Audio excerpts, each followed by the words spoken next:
On the day that Santiago Nazar died, he woke up at 5:30 a.m. after having a dream that involved timber trees. His mother, Placida Linero, recounts Santiago's dreams and tells us the events of that morning.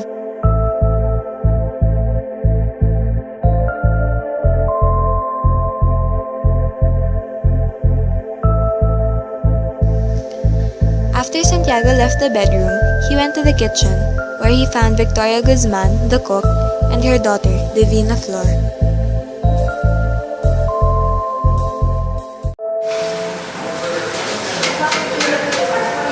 Sam's comfy cake.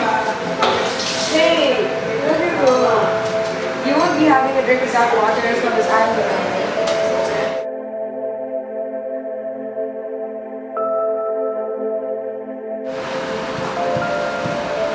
Don't be a savage. She knows that they were human.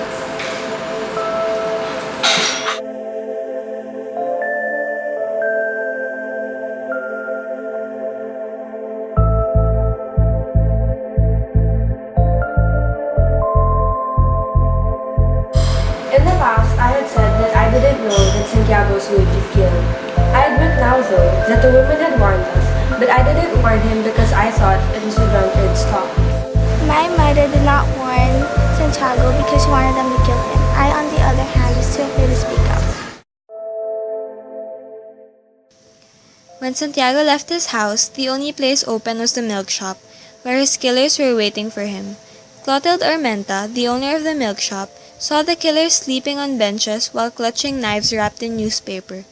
They were twins, known as Pablo and Pedro Vicario.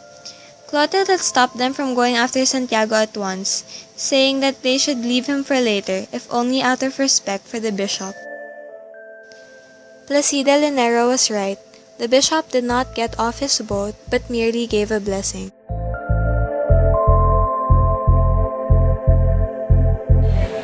Because of the wedding was surely a great song. My wedding's gonna be like that. I'm gonna make sure that people's lives are gonna be too short to talk about.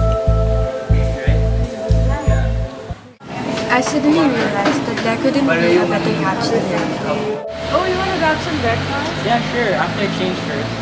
No, we should go now. It was a strange insistence. Sometimes I think that Margot knew that Santiago was already going to be killed. Santiago persuaded her to go ahead and waved goodbye. That was the last time she saw him. Many of those on the docks knew that Santiago was going to be killed. One of them was Don Lazaro Aponte, a colonel and town mayor. Since for Felipe, he was no longer in danger. When I saw him safe, I thought it had all been a fib. No one wondered if Santiago had already been warned because it seemed impossible that he hadn't. In reality, Margot was one of the few people who didn't know Santiago was going to get killed until news broke that Angela Vicario had been returned to her family because she was no longer a virgin. If I had known, I would have taken Santiago home with me. No matter how they tossed the situation back and forth, I couldn't understand how Santiago could be involved. Margot goes home and tells her mother about the news.